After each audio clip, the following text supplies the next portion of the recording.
పెద్దలు ఒక మాట చెప్తారు, అసలు మూక పంచశతి శ్లోకములు కానీ దాని వ్యాఖ్యానము కానీ శబ్ద తరంగములుగా ఎంత దూరం పెడతాయో అంత దూరం పరదేవత యొక్క స్వరూపంగా మారుతుంది.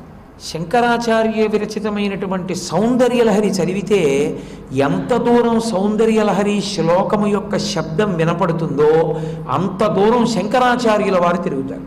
శంకరాచార్యుల వారు అవతార పరిసమాప్తి చేసేటప్పుడు, మీరు ఎప్పుడైనా మళ్ళీ మాకు తిరగాలంటే ఎలా, సౌందర్యలహరి శ్లోకం చదవండి అన్నారు. అందుకే సౌందర్యలహరి శ్లోకం చదివితే ఆ శబ్ద తరంగముల రూపంలో ఆయన తిరుగుతారని ఇప్పటికీ పెద్దలు నమ్ముతారు.